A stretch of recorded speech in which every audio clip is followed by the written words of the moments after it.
Rea Kolbl, welcome to the podcast. So great to have you along. Cam, great to have you as always, co-hosting here. I want to hear in just a sec where you guys are coming in from, but first to kick it off, I want to tell a little Rea story that probably people don't know. I think Rea, people know you as an athlete, skimo, mountain running, OCR, maybe adventure racing, but a good memory I have of you, Rea, was the Eco Challenge 2019. We're in Fiji, and if people haven't seen this on TV, they should check it out because Ray's team, the Canada team, got second place, one of the biggest races in the world. It's on Amazon Prime, world's toughest race. But Ray, what stood out to me is before that race, there was this awesome kind of pre-race. I don't know, a ceremony sort of thing with the local Fijian people. And we had a great meal and just all this like music, community, connection. And I remember looking up at the front and there's Ray up there dancing around like for a long time. All this music just playing. And Ray, it was you and all these Fijian kids and you're just dancing and like having fun, and I knew of you. I knew that you're like a total elite athlete, but I was like, wow, here's someone who just has like zest for life, and I think that people who know you, that comes out when you're at the races and going about your life. And it was really cool. So I think people need to know that there's a lot more going on than just kind of this elite athlete. So Ray, welcome to the podcast. Gosh, thank you. That was a really cool introduction. Very different than what usually happens. And I was a little scared when you said, "Let's tell a cool story." But yeah, thank you so much. That was very cute, and I do remember that. Yeah, yeah. So give us the backstory, Rhea. I mean, you and Cam, I think you guys are both in Spain. You're getting ready for a Skimo World Cup. Got these various disciplines. I think both of you are focused on this mixed relay thing. One man, one woman, kind of 2 by 10 minute sort of format. But give us the backstory, Ray. This is kind of your second Olympic dream, if I'm correct, right? You had another sport that you pursued as a child and as a teenager. You were really close to the Olympics, and then you did a bunch of other stuff, including some academics. We got to hear about that. Yeah, how'd you get to where you are right now? Yeah, I think it's really cool to have sort of like a second opportunity like that. I feel like, not a lot of people get that, and I'm definitely very appreciative of the fact that I can be here in Spain right now and say that yeah, that is my dream. It's definitely a very hard goal that's going to be very difficult to achieve, but I think it's possible. And otherwise, I don't know if I would be here right now doing what I'm doing. I would still be probably doing Skimo, just maybe a different format from the Mm. mixed relay. So it's definitely like a really big challenge for me, and I really enjoy it. And I hope, the second chance I can say that I've given it my all. And then what happens, happens. Yeah, so we're in Spain. Yeah. All Ray, can you right. And tell so you everyone what were. what doing what I'm doing means? So you're here in Spain. What's doing what you're doing? Yeah, thanks, Cam. We're here for the World Cup. We were just in Andorra for another World Cup, and Andorra was actually the first World Cup of this year that had the mixed relay, which is the Olympic discipline. So a lot of people know what backcountry touring is.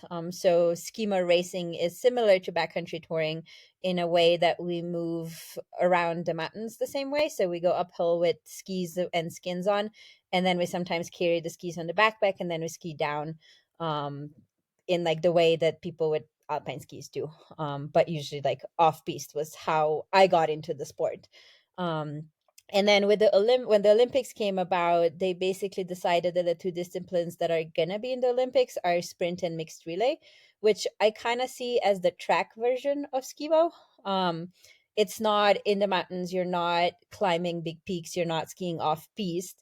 You're on a slope, and for sprint, you go up 70 vertical meters. So it takes about like 2 to 3 minutes. You still do all the elements of skimo. So you go on skins, you carry the skis on your backpack, you ski down, but it's all very short and all on piste. So like down we ski around alpine gates. So it's very different than the skimo that I started, that the skimo that I fell in love, but it's more of like a physical challenge, how far I can push myself and how well can I develop those skills in a very much a race format.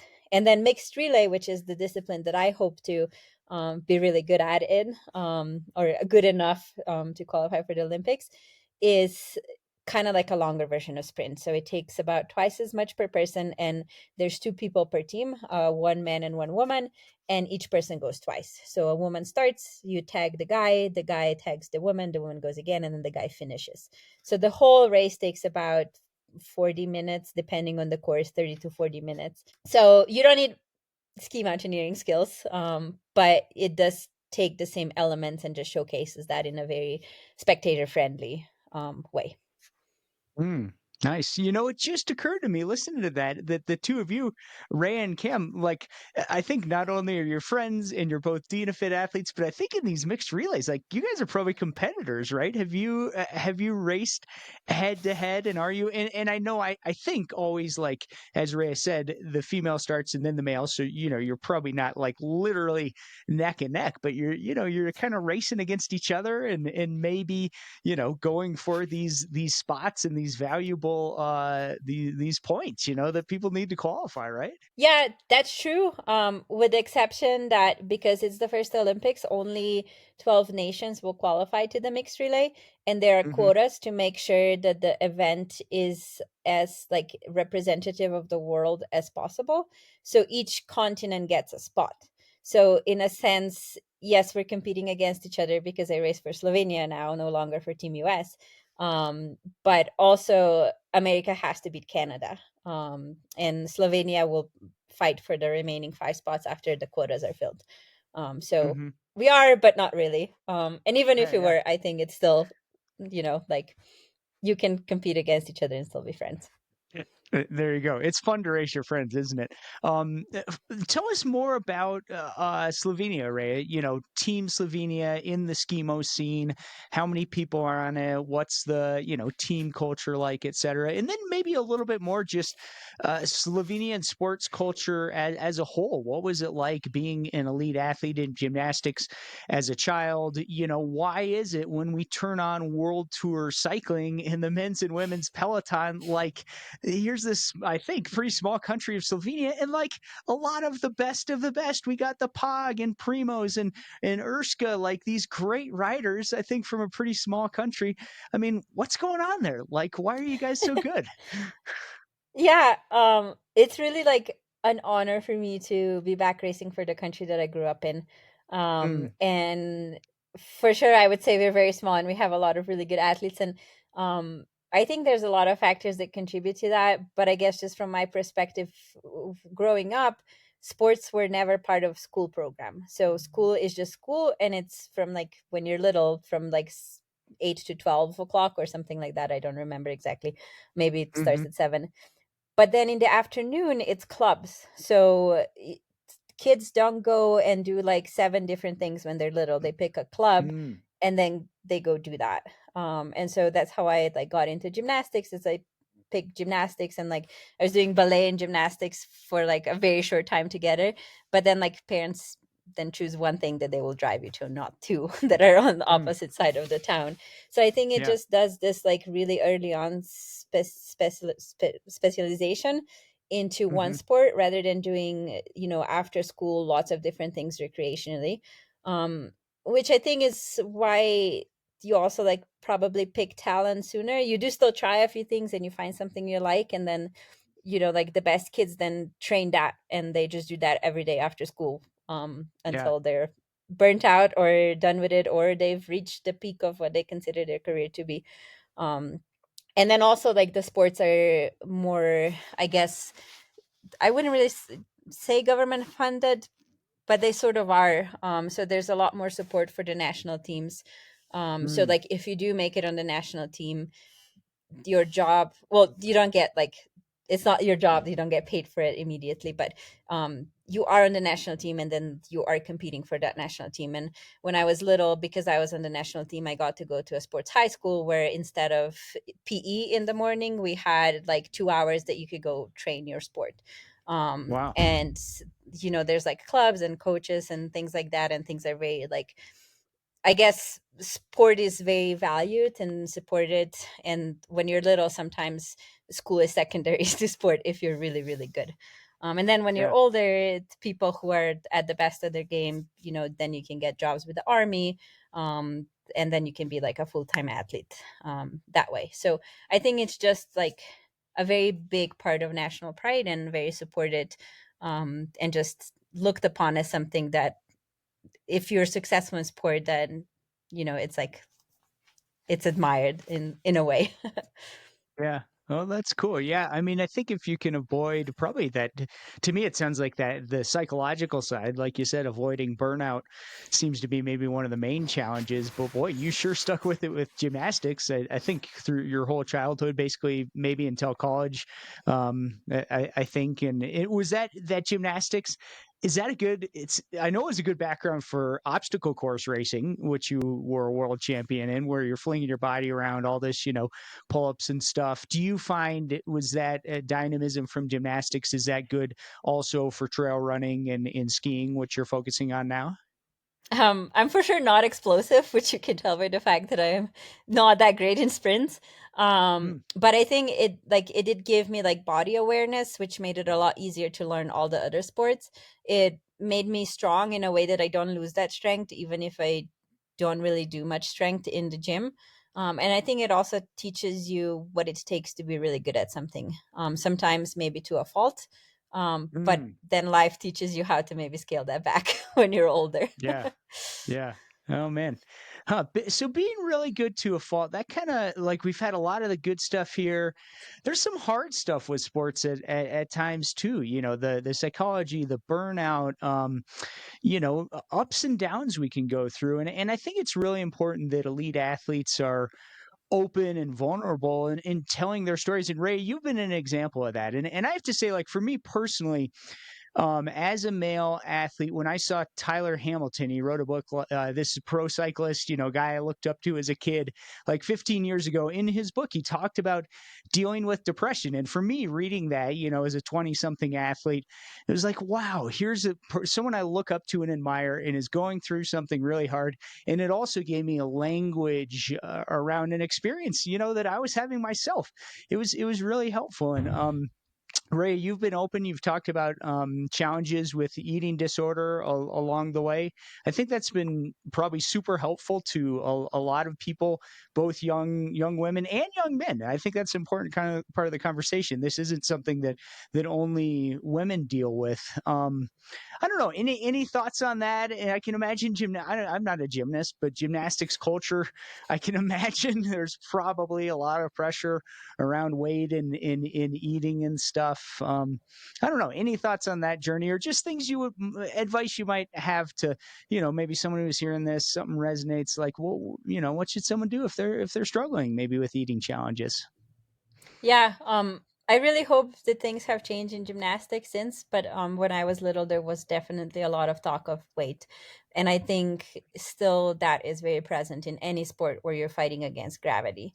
Hmm. But I think what I found out at the end of the day, um, I think you have to realize that no results and no shortcut that you might get because you are maybe not treating body the way it needs to be treated isn't worth your happiness. And in the end, this is the way I raced this year. I've never raced this good in my life before, and I'm happy. And like that's basically the biggest thing that has changed is like I respect my body, I respect people around me, I have good relationships, and all of that is possible because I'm happy, and then the racing is just so much easier. um so I think at the end you have to put yourself and your health first before results, and then I think then all those decisions are just easier, and realize that at the end your win is not going to mean much to you 5 years later if you didn't achieve it in a way that it was healthy and good for you. Yeah. Oh man, that's great. Good advice. Happiness and wellness, like that is the foundation. Even at, I mean, you guys here, you're at the Olympic level. Like happiness and wellness is the foundation, and if you don't have that, you can't build the training, the results, whatever. Cam said the same thing about defining his values and aligning that with the goals in the process. Like, man, that's the key, right there for sure. Cam, what else from you? Any questions on your mind for Rhea? Ray, can you talk about how like supporting your body and your mental health more these last few years and how you've grown in that way, how that has changed your performance? Because you are racing better than ever now. So what have you learned that you want to share with people there? I guess maybe the final lesson came this year. I think I learned the like importance of fueling your body with food quite a Mm, few years ago, and that it takes quite a while for your body to rebound from years of not treating it right. But I think that came already 2 years ago. I think I had that sorted. But I think I was trying too hard. I think last year especially I told myself, so I personally love the original Skimo. I love the Skimo that takes you to the mountains, takes you to peaks. I love fat skis. I love the way it feels to ski powder with something more than 65 underfoot. And I love the way it makes me feel like flying. And it makes me feel so capable when I ski something that I look at it and I'm like, whoa, this is so hard. And last year, I decided that if I really want to make it to Olympics, I have to put all of that aside. So I was like, skinny skis only, training only. Hanging out with people can wait until after Olympics, and I'm gonna do this. And I had a horrible season, and so I think this year I allowed myself to treat this part of my fitness, like this part of my sports career, as the career and not as everything that I do in my life and everything that I am. And I mm, take vacations now. I go and ski fat skis, and I take like a weekend where I just take a mental break and I go and ski fat skis and hang out with family and take 2 days off in a row. And I've never raced this good before. And I don't know if it'll last the whole season. So it is like we're in end of January and the season goes until end of April. But um, I think I've put myself in the best position to come out of this with whatever the outcome will be, being happy with the way I approached it. And I think that also gives me the best chances of success. yeah. Oh man, Cam, great question. Rhea, great answer. This is like you're making me smile. The hanging out with people, like that cannot wait, folks. Hang out with your friends, be with your family, human connection. That's like that's fuel. That's part of the fuel. It's occurring to me that this the day of the sprint heats, or like you said, those almost like a gymnastics meet, kind of. You do something, then you wait around, and then you do it again, but you got to be ready every time. With that routine, Ray, and yeah, I think this is great for aspiring athletes. It's great for me. I'm learning. What And about maybe the just to note mindset? that I'm not a nutritionist. So this is all my personal experience and Okay. what I've Well, learned. yeah. And like, Yeah, no, we're interested in what you do. But what about that list? Okay, this time throughout the day, I'm going to do these things. Are there mindset components where you're, I don't know, going through a meditation, going through a playlist, doing this or that to make sure you're kind of in that optimal mental state each time the gun goes off multiple times throughout the day? I think, at least for me, while in an event, I don't really think much, if that makes sense. I try to just think of what I think, and I don't think I think of anything. I'm just really in the event, and like, there's so many things that you have to make sure that works. So, like, your skis have to be the right skis. There's like so many pairs of skins, and you have to decide which one you're going to use. So you have so many in the moment decisions to make that I don't really have time to like meditate or to do anything else. But I have this year started to like learn how to relax maybe the night before. Mm, And actually, just last weekend, I was so nervous about the race because last year there were maybe, I don't know, 13, 14 countries at the start line. So to be in the top 12, you didn't have to do everything that you had in the qualifiers for us to have a good chance of making it into the final of 12 countries. Um, but I saw that there were 26 countries on the start list and there were 55 teams, and that was huge. So I knew right away my best was going to have to be the qualifiers. Otherwise, we're just not going to make it. And that was so stressful. So I told my coach I'm really stressful. And he told me to just think of the best thing that could happen. Um, and maybe for the first time, I didn't think of all the worst things that could happen. And what would I do if those worst things happened? I just focus on what's the best thing that could happen. And I don't know. I think it helped a little. I still messed up quite a lot, but somehow it was good enough to make it to the A final, and I really like that. So I think I'm gonna carry that with me throughout the rest of the season. Nice. I like it. The best that could happen.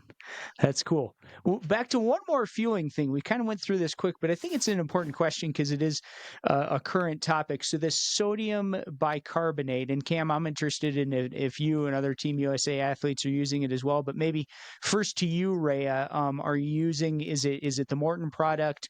Are you mixing it as recommended? Are you doing it once in the day, in the morning? Are you doing multiple times? I don't know if this is if this is too secretive, you don't have to share it. But how are you using that? Or are you just taking a box of baking soda, just choke it down right on the starting line?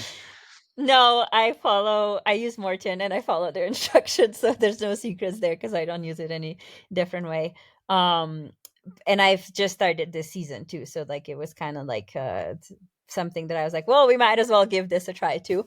Mm-hmm. Um, but actually for a mixed relay, I think it's a challenge because again, you have this 9 minute effort that you have to do, and then you have the next effort 2 hours later. If your 9 minute effort went well, otherwise it's sooner than that, or not at all. But I really wasn't sure when to take it because I didn't want it to not be acting yet in the qualifiers because then you don't make it to the final. But if you take it too soon and it's not working anymore in the final, then that there's another time where you have to do your best and give your all. So Yeah. when do you take it? So I ended up taking it like an hour before, and I think it worked because I felt pretty good throughout. um but I think with all those things, it's just for me it's so new. I didn't have a chance last year to experiment with it. So it's just one of those things when I'm reading the literature and hoping that whatever I learn is going to work. Yeah. But yeah, I don't know, Cam, if you have more experience with it.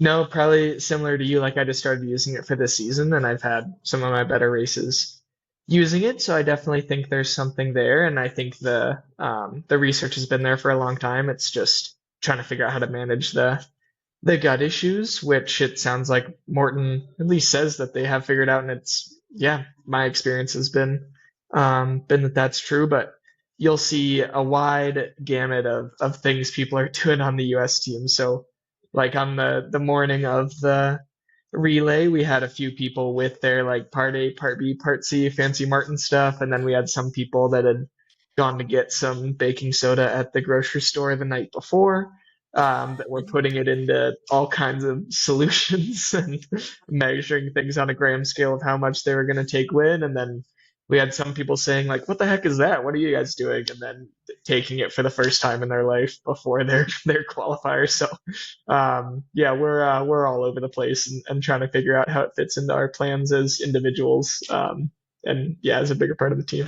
But I Excellent. think Thanks for like sharing that. the good thing about bicarbonate is like the worst thing that can happen is you have some GI issues, which I think is like a pretty good worst outcome.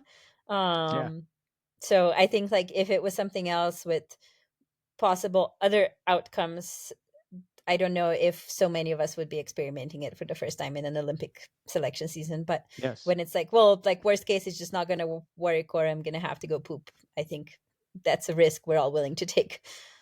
Nice. And it is, of course, totally legal. And for the listeners, if you're wondering what in the world we're talking about, like this is the idea that the sodium bicarbonate buffers lactate, or formerly known as lactic acid. You may have heard in gym class or something. And I find same thing, especially for a relatively short, very high end threshold or above effort. I know for me, it's like my legs just don't don't hurt as much as they usually would at a Yeah. given, sort of heart rate or power output, speed, pace, VAM, whatever it might be.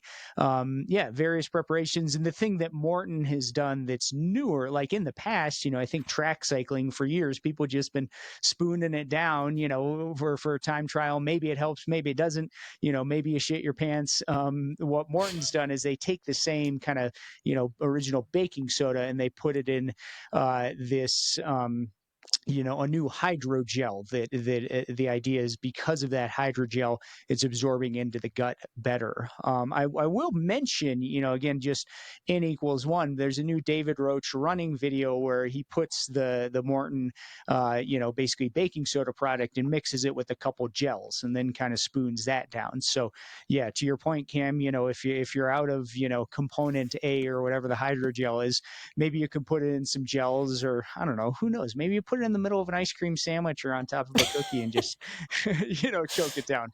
But yeah, as always, test out your protocol for sure. In any other little things that you've honed or figured out, Rhea, that are making you guys talk so much about the skins, which skin is faster given maybe the certain snow? Are you waxing the skins? Are you, I don't know, any other little things like that, especially the audience listeners, someone's going out and they're doing, whatever the Nighthawks at Eldora or something, like, what could they apply from what you're doing? I guess for me is just having a system that you're always using. Mm, So I think Cam has been the pioneer of that, and I think I kind of learned some of that from him in the early years. But fix your gear so that it works for you. So a lot of the things they've actually like changed some rules, so now like they almost didn't allow us to change anything anymore, but that was, I think, appealed. So now we can change the gear if we have the, like, if manufacturer says we're allowed to.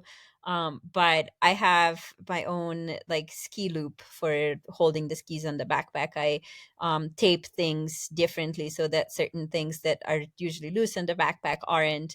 I've changed the ski hook. I've added little like strings and things to places that I need to pull, that I know that I will catch it really quickly with hands and gloves.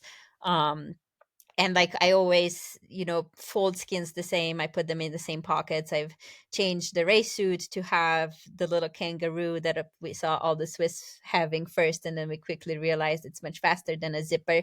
If you just have a big pouch you can store your skins in. So it's little things like that. And I think often people are like, well, why should I be chasing marginal gains if I still have so much to improve?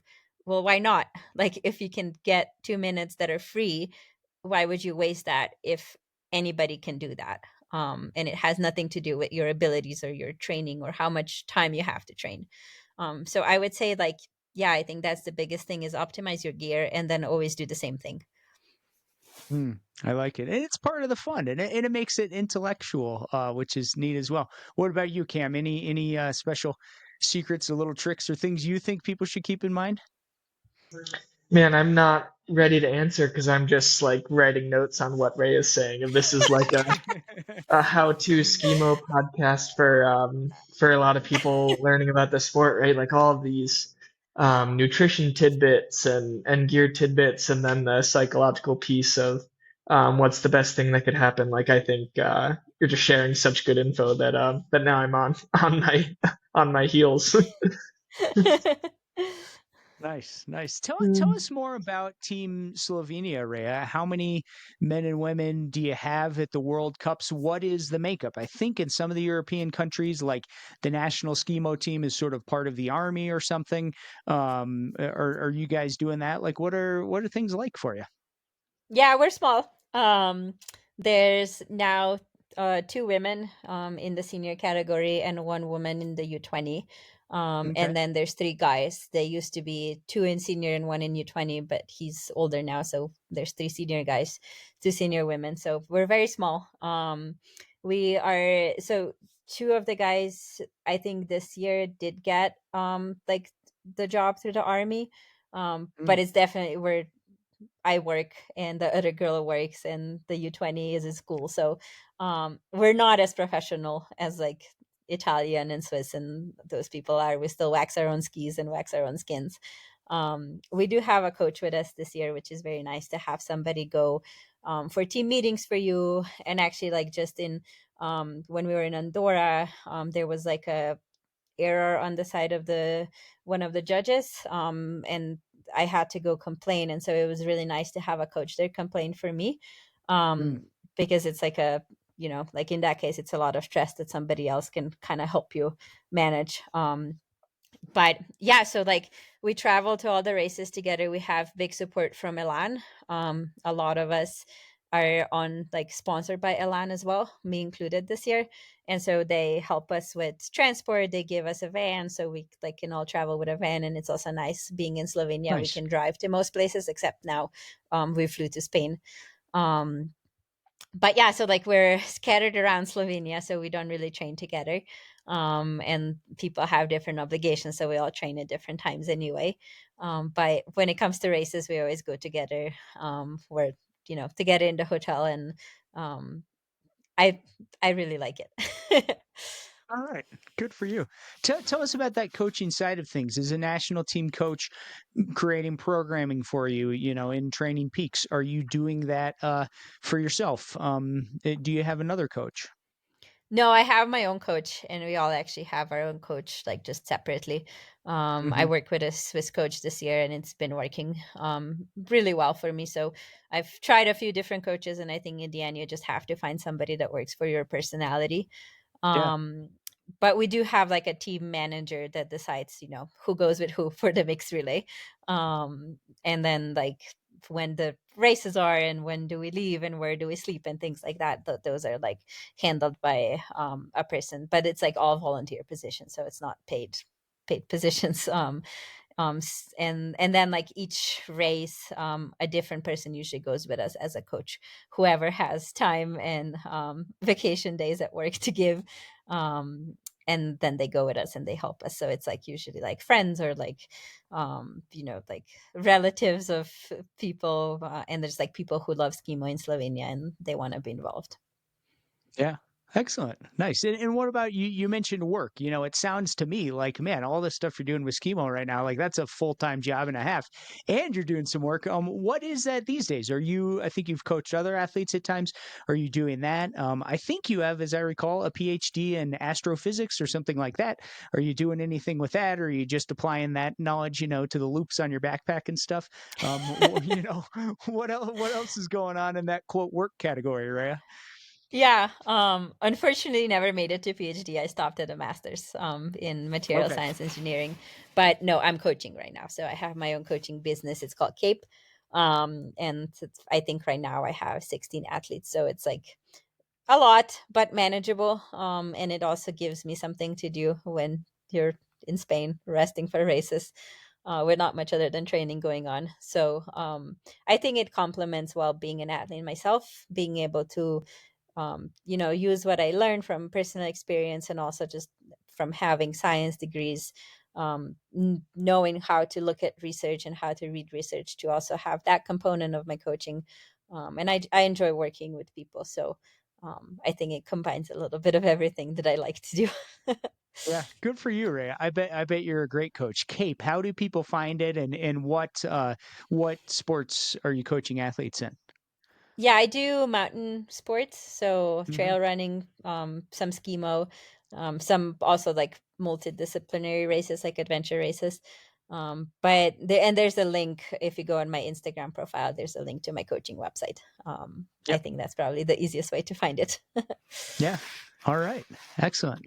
Cam, what else is on your mind? Ray, can you talk through a little bit of like how you're pacing yourself through this season? So people might be familiar, they might not be with kind of the duration of the Olympic qualifying window, but like how are you approaching that the unique challenges of being strong from January to April, but also a little bit in December, and then also the next December, and then also all the other events that you want to do for fun? Can you talk about how you're structuring your season and pacing all that out? Yeah, Not to mention summer trail running. Yeah, give us the whole scoop. I guess I had a fortune or misfortune that I thought was a misfortune, but it ended up being the best thing for me is I got mono this summer. So I took a Mm, month off from everything. And then I had to start really slowly. So then I put in a really huge base building block because I was not allowed to do any intensity. So maybe that was also like the best preparation for this winter that I could have had, because I wasn't mentally tired from races because I didn't do any in the summer. I was so eager to race again because I wasn't allowed to the entire summer. And I had this like really, really huge base going into the interval season. But I think right now the challenge is there are 9 World Cups, and we're competing also at the ones that do not have Olympic disciplines, which means we're racing twice a month, sometimes 3 times a month. I think March, maybe every weekend. So I think it's just really hard to get any training in right now. So races are training right now. In between, you maybe have like 2 weeks where you can put in some training, but it's really hard to put in any kind of building blocks. Really, it's more just maintenance training in a way. um, so I think personally for me, I'm just trying to be rested this season. So I don't think I'll gain much by trying to fit in too many sessions, and I'm really trying to listen to my body and maybe take like an extra day off and really try to show up at the race 100% rested and hoping that that just carries me through. But I don't think we've ever had such a busy of a season.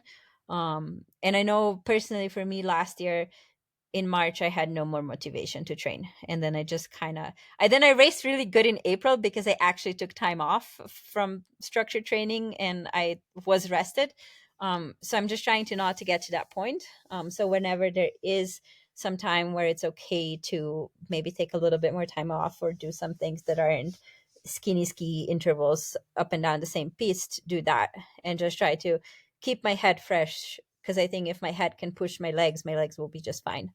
um, when you're racing so often, it's hard to lose fitness just because you are putting these like 100% efforts. And if those efforts are truly 100% because you're mentally rested, then I think the fitness also remains. Good stuff. Man, this is like Rhea's hour of wisdom here. Take vacations, be rested, and mono as a fortune. Rhea, that's huge. I find myself, I coach athletes as well. And we have these things, man. We get sick, we get injured, like shit happens and in that moment we often feel like, oh man, I want to do the thing, or like I'm losing fitness or whatever. And so often it turns out like, yes, blessing in disguise, because like, okay, you have mono and that sucks, but like what else is happening? Your legs are rested and all these little niggles and things, they're probably getting better, and also you're getting excited, you're pumped to be out there again. So I'm sure it's yeah. different based on when that happens. So, like, for me, I already kind of wanted to take summer off, and that just Hmm. gave me permission to. I think if something like that happened in the middle of the winter, I'd be devastated, and I'd say there's absolutely no positive thing that I could attribute to this Yeah. event. So I think it's also just about timing. And like sometimes if you push yourself too hard, your body will say no. So just trying to make sure I don't get to that point in the winter. Yeah, yeah. I say that never having had mono myself. So Cam, have you had mono? It's the worst. They don't recommend. Yeah. All right. Cam and I made it all the way through college without having mono. That's like, man, go to college, get mono, right? I didn't have it in college either, so Okay. maybe that's Yeah. that's why I got it now. Good for But yeah, you. I tried to. I didn't know I was sick, and I tried to do a 14er with my friend because it was like my last Hmm. week in US, and I like took 5 steps and I had to sit down, and I was like, "What is going on? Like I haven't been in Europe that long, and I just can't live at altitude anymore." And then I found out there was actually a reason for that. Yeah. Nice. One more question about Slovenia. Like, I know nothing about it. I mean, you've lived in the U.S. a lot. You've been in Colorado, Denver, Boulder, the center of the universe, of course, and you leave that and go to like, what's life compared to like San Francisco or Colorado? What is life like in Slovenia, the day to day? Where, are you living in a city? Are you living in a town? Are you like living with your family? What's it all like? Yeah, I live in mom's house. We changed the upper apartment, and I think upper part of her house into our apartment with my boyfriend. And I think that's like one difference already with Slovenia versus America. People tend to stay with their families until they have Mm, their own family, and that family attaches usually to one of the two families. So Hmm. I think like it's one thing that I didn't know that I missed so much was family, because it's like a big part of like value system, I guess, in at least in Slovenia. And then life is just slower. People work Mm. like, 7 to 3 or something like that, and then in the afternoon they take time off. They do stuff unrelated to the work. They don't look at emails, they don't look at phones. And that's actually one challenge that I'm still trying to adapt, because I do work American hours. So I do work in the afternoon. So my phone Mm. is buzzing when, there should be no buzzing. But I think it all comes as a trade-off. Like on Sunday, nothing is open. Sunday is Sunday, and you can't get anything done. You can't get groceries if you didn't get them on Saturday. Um, so yeah, it's different. I think it's just slower paced life, and I think I really enjoy it. And you can, well, right now there's no snow, but if there is snow in Europe, you can ski steep things throughout the winter, which I also find quite nice. But it also, I think, with the climate change and everything, it's just becoming a lot more challenging to train at all in the winter. We were lucky this season that at least the temperatures were quite low. There was no precipitation, but the ski resorts could make fake snow. And like you're Mm. allowed to train at ski resorts in the middle of the day on Skimo skis in Slovenia, which is really nice. But last year it was just hot and rainy all the time, and there just was no snow to train on. Um, it's like quite lower altitude. Our tallest mountain is just under 10,000 feet. And you can't train that high anyway. The ski resorts are like more like boulder altitude. Um, so yeah, it's very different. Whenever you move, there's certain things that I miss, but I think I made the right choice. I feel like culturally and personality wise, I'm where I belong. All right, good for you. I'm glad you're enjoying that, and just man, being with your mom, like how special, how important. The older we get, the more we realize, like, life is tenuous, and like, everything doesn't last. I'm glad you're doing that, Ray. That's really good. Cool. I want to go. Cam, you ever been to Slovenia? No, but I want to so badly. It's just hard to fit it all in. But now or of course, I know who to reach out to when I'm doing that. Definitely. Excellent. Nice. Well, as we start to wrap it up here, I think Cam's got some rapid fire questions for you here, Rhea. All right. I do, but here's my disclaimer first is that I've moved myself as close to the Wi-Fi signal in this tiny European hotel as I can, and the lobby's getting busier and busier. So I hope people appreciate the natural background sounds and feel like they're on No a worries. You're sounding good to us. vacation in a tiny European skiing village if they start to hear some noise in the back. So that's my disclaimer first. But so right, I'm gonna fire some quick questions at you, and I want you to treat this like a transition, like you're answering these as quick as you can. Okay. All right. But if you need to, like, if your skin's about to fall off and you need to add some detail to your answer so that your skin doesn't fall off on the next climb, then that's your creative license. Got it. That's right. The kangaroo pouch. Wait, I'm interrupting your quick questions. I saw in a video that kangaroo pouch. So people who don't know, you got this weird ski suit on. Every time I put on my like skimo suit, guys, my wife and my kids, they laugh at me. They think it's the funniest thing. I'm like, guys, this is the coolest suit in the world. And look at these pockets on the outside. But I've always seen you load them on the top. And I saw in a video, there's some that you load from the bottom. Have you guys done that? Or is that a modification or? That's actually a different suit. So like Carpus brand suit Mm-hmm. has like an opening here that you could do that. I personally don't do that because then they get just stuck on the underlayer that I have, and I've never been able to do it quite successfully. So Mm. I sewed another pocket on top, which I think a lot of cam US athletes I've seen have done as well. So you don't have to use zippers at all, because that's just waste of time and possibility for a penalty. So it's just like an elastic pouch. It's literally like a kangaroo pouch, and you just stuff things in. They don't Mm. have to be folded nicely in a mixed relay because you have as many skins with you as there are climbs. So you're not folding nicely anything, just stuffing it in. Nice, good to know. I have a Carpus suit, Ray. I'm pretty sure it's the only one here in Salida, Colorado, and I'm quite proud of this thing. Anyway, Cam, back to your questions. All right, Rhea. So polls on the ground. Here's the first question. Ready? Ready. Tell us your favorite gummy bears to take ski. Peaches with sugar on top. A favorite place to go skiing? Coolars, whatever. Well, tell us what couloir.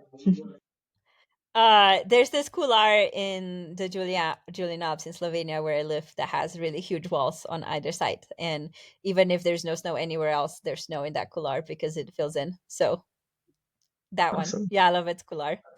Awesome. What are you reading right now in between workouts and recovery? Oh gosh. Okay, so this is like not a short answer, but it's a rapid answer. I started reading this like fiction books by the author that I can't really remember right now. But I've read like 6 of them already, and they're all the same, and they're always like really intense, and I can't put them down. So I will get back to you with an author. All right, Rhea, what workout, when you see it written on your schedule, are you most excited about? Short ones. I really like short intervals with transitions in them. So I don't know, 5 times a minute and a half with all the transitions in between. Have you always felt that way, or has that changed? It's changed. I think this year kind of a new thing, maybe a little bit last year, but I've learned to I really like now being able to really go max effort, which you can't really do if you're doing an 8-minute interval. So as hard as you can go for a short amount of time. I like it. All right, 2 more. What's something that you want people to know about Slovenia? It's beautiful, and it has a lot of opportunity for outdoor recreation if you like swimming or if you like skiing, or sometimes you can do both in the same day. Awesome. Okay, and then Rhea, as an intensely practical and professional athlete who takes her racing seriously and is trying to get the most out of her performance, what's a luxury item that you bring with you on trips that's something silly or just not intensely practical? What's your favorite luxury item that you can't travel without? Gosh, I don't have one. So what does that make me?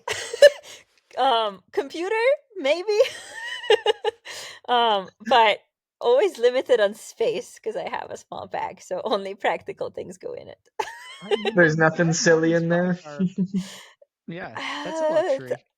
I'm trying to really think right now. And I really don't think there's anything other than the team gear and computer and a Kindle.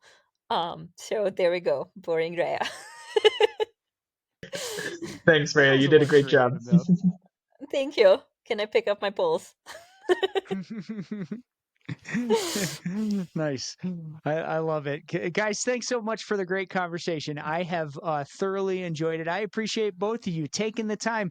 Man, you're in the hotel in Spain getting ready for the World Cup. I just feel so honored to get to hang out with both of you. Rhea, thanks for sharing so much helpful, actionable information, so much wisdom. I'm so glad to hear that you're feeling that at mostly a happy place with your racing. And that's transferring to results, which to me is no surprise at all. Thank you so much for having me, and thank you for great questions. I like that it was like a little bit different than it usually is. So, thank you. Good. Best place to find you, Ray, is that Instagram, and what is, remind me, what is your Instagram? You said the link to your coaching is on there as well. Yeah, so it's just Rea Kolbl. So my first name, last name, no dots, no nothing. And yeah, probably easiest to reach out to me there if there's anything. All righty. Well, cool. Good luck, racers, this weekend. Spain World Cup. I'll be following ISMF on YouTube. Folks can find the highlight videos, sometimes the full live stream. It's probably the world's best spectator sport. Yeah, thanks, Travis. I think the full sprint and relay finals will both be live streamed on YouTube this weekend, so hopefully people can catch that. At least maybe if they have a little insomnia in the US, or Europe, Me and should be the other easier for you. Skimo fans, we're gonna be riding our trainers, watching that stuff. It is good. It's inspiring. Yeah.